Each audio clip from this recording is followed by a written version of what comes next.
नमस्कार मित्रों, my self Kaushal Kishore. खाली बैठा हुआ था तो सोचा कुछ अपने व्यक्तिगत विचार हम आपके सामने रखें। आज का जो हमारा टॉपिक है वो चूँकि वर्तमान समय में प्रकृति के द्वारा जो मौसम में जो परिवर्तन हो रहा है, उस परिवर्तित मौसम से हमारे शरीर को जो समस्याएं उपलब्ध होती हैं उनसे कैसे बचने की संभावना हो सकती है। तो उसमें चूँकि हम कोई डॉक्टर तो नहीं हैं, किंतु बचपन से हमारी अभिलाषा रही है और काफ़ी हम उस पर पढ़ते रहते हैं और छोटा मोटा रिसर्च करते रहते हैं। उस हिसाब से हम अपनी बात कहना चाह रहे हैं। यदि उचित लगे तो आप लोग अमल करिएगा, यदि उचित ना लगे तो कोई बात नहीं है। इस समय प्रचंड गर्मी बढ़ रही है और धीरे धीरे गर्मी का प्रकोप और बढ़ेगा। तो जाहिर सी बात है, जब गर्मी बढ़ती है तो हमें प्यास भी लगती है। तो जब प्यास लगती है तो पानी हम अधिक मात्रा में पीते हैं और पानी हम ऐसा पीते हैं चूँकि हमारा शरीर पूरी तरीके से तो नहीं मगर आंशिक स्तर पर इतना गर्म हो चुका होता है। तो जब हम फ्रिज का ठंडा पानी पीते हैं और जब वो हमारे शरीर के अंदर जाता है तो हमारे शरीर के अंदर जितनी हमारी छोटी छोटी नसें होती हैं वो चूँकि गर्म होती हैं और जब ठंडा पानी जाता है तो उसमें एक ठंडे और गर्म में जो केमिकल रिएक्शन होता है, जैसे हम भगोने के अंदर जब कोई गर्म पानी होता है उसमें ठंडा पानी डाल देते हैं तो आंखों से हमें एक भाप दिखाई देती है, हल्का हल्का सा धुआं दिखाई देता है। ठीक उसी तरीके से ऐसा हमारे शरीर के अंदर भी होता है। तो हम सबसे पहले सभी लोगों से ये कहना चाहेंगे कि कितनी भी विकराल गर्मी पड़े, आप लोग ताज़ा पानी पीजिए, ठंडा पानी पीजिए, किंतु फ्रिज का पानी ना पीजिए। और यदि पानी पीने की आदत डालते हैं तो जैसे अंग्रेज़ लोगों ने हमको चाय पीने की आदत डाल दी है, वैसे ही हमें पानी पीने की भी आदत डालनी होगी। प्रयास ये कीजिए, पानी जितना आप बैठ कर पी सकते हैं बैठ कर पीजिए, और ऐसी कहीं स्थिति बन जाती है जहाँ पर आप बैठ कर नहीं पी सकते हैं तो चुल्लू भर में जैसे पानी पिया जाता है उस तरीके से पिएंगे। तो जब आप झुक कर पिएंगे तो पानी डायरेक्ट जो है वो आपके आंतों में ना जाकर हल्के हल्के पूरे शरीर में फ़िल्टर होकर जाएगा। तो कुल मिला के 25% बीमारियों से बचने के लिए पानी का बहुत बड़ा अहम रोल होता है। क्यों अहम रोल होता है, इसके बारे में एक छोटा सा मैं एग्जाम्पल आपको देना चाहूँगा, बताना चाहूँगा। वो ये है, संसार के अंदर आप किसी भी क्षेत्र में कहीं भी चले जाएं, पानी जो होता है या तो साधारण तौर पर 80 फीट पर पानी में मिल जाता है या फिर 120 फीट पे, और से अधिक गहराई में आप जाते हैं 200, 250, 300 तक पानी आपको साफ और शुद्ध मिलता है। ये ईश्वर की देन कह लें या प्रकृति की देन कह लें कि आखिर इतनी 200-250 फीट ज़मीन के नीचे कौन सा फ़िल्टर लगा हुआ है। सही माने में हमारी समझ में पानी ही जो है वो हमारे शरीर का एक ऐसा अमूल तत्व होता है जो बीमारियों से बचा कर रखता है। किंतु मानव जाति को उसको सही तरीके से पीने के बारे में जानकारी ना होने के कारण वो विभिन्न प्रकार की बीमारियों से ग्रसित हो जाता है।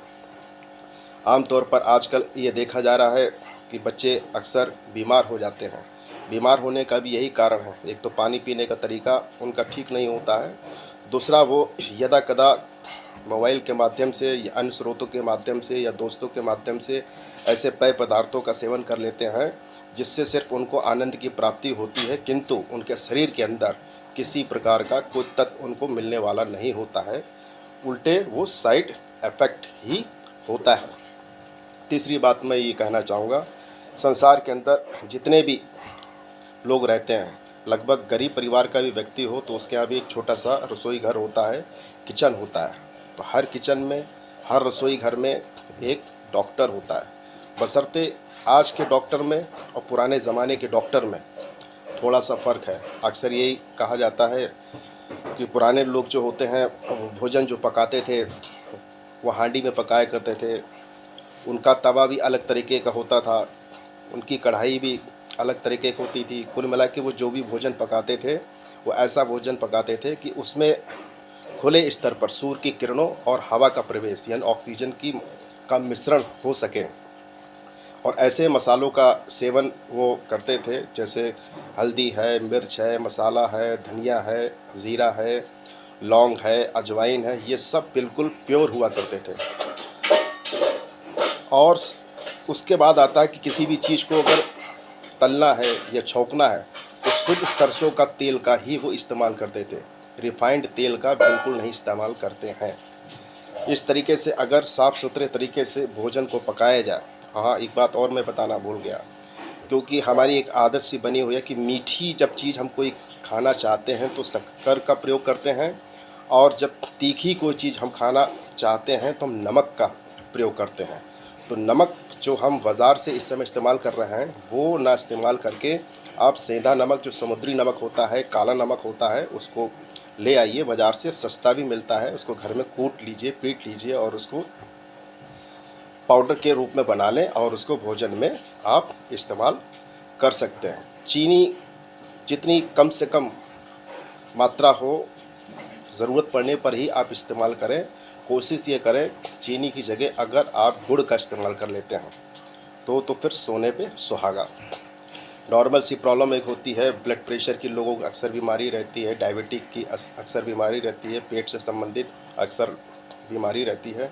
तो हम तो सभी लोगों से ये कहना चाहेंगे, जैसा हमको हमारे द्वारा हमने अनुभव किया है, जो हमको उसका फ़ायदा प्राप्त हुआ, तो हम ये सोचते हैं कि हमारे ज्ञान के माध्यम से और लोगों को फ़ायदा प्राप्त हो। अक्सर लोगों के सर के बाल गिर जाते हैं, तो मजाक का एक कारण होता है, एक हार्मोन्स होता है जिसकी वजह से बाल गिर जाते हैं। मगर ये भी हमने देखा है कि गर्मी के समय पर यदि कोई व्यक्ति गर्म पानी से नहाता है या ठंड के समय में गर्म पानी से नहाता है, तो यदि वो गर्म पानी से नहाता है और कंधे तक पानी डालता है तो उसके शरीर को कोई नुकसान नहीं होने वाला। किंतु अगर सर पर वो गर्म पानी डाल देता है तो उसको कफ से संबंधित, सीने से संबंधित समस्याएं उत्पन्न हो जाती हैं। बाल हल्के हल्के गिरने लगते हैं, सफ़ेद होने लगते हैं, झड़ने लगते हैं, और विभिन्न प्रकार के लोग शैम्पू का इस्तेमाल करते हैं, साबुन का इस्तेमाल करते रहते हैं, अपने साबुन को बदलते रहते हैं।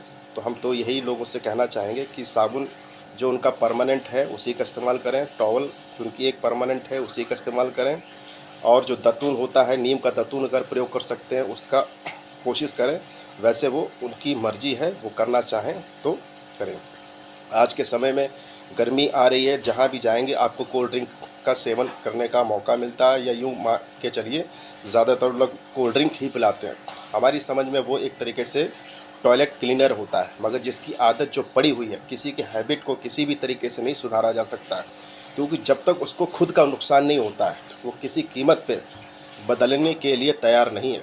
मिसाल के तौर पर हम एक एग्जाम्पल देना चाहेंगे, हमारे भारत देश के क्या बल्कि विश्व में उनका नाम है अमिताभ बच्चन। उन्होंने पेप्सी, कोका कोला और बड़े बड़े ब्रांड का उन्होंने एडवर्टाइजमेंट किया है, किंतु वो खुद सेवन नहीं करते हैं। क्योंकि एक बार ऐसा समय आया था, उन्होंने जब उसका सेवन किया था तो उनकी आंत में कैंसर हो गया था। तो डॉक्टर ने उनको ये एडवाइस दिया था कि यदि आपने इस कोका कोला को पीना बंद नहीं किया तो अगली बार निश्चित तौर पर आपकी मृत्यु हो जाएगी। आखिरकार क्या हुआ, उनका किसी कंपनी से टाई अप था, करार था करोड़ों रुपए का। तो उन्होंने कहा ठीक है, हम ये तो नहीं कह सकते कि कोका कोला लोग पीना बंद कर दें, चूँकि मेरा टाई अप है, किंतु हम पीना बंद कर सकते हैं। तो कुल मिलाकर स्वदेशी चीज़ों का जितना अधिक से अधिक आप खान पान में इस्तेमाल कर सकते हैं, उतना ही आप अपने शरीर को चुस्त और दुरुस्त रख सकते हैं।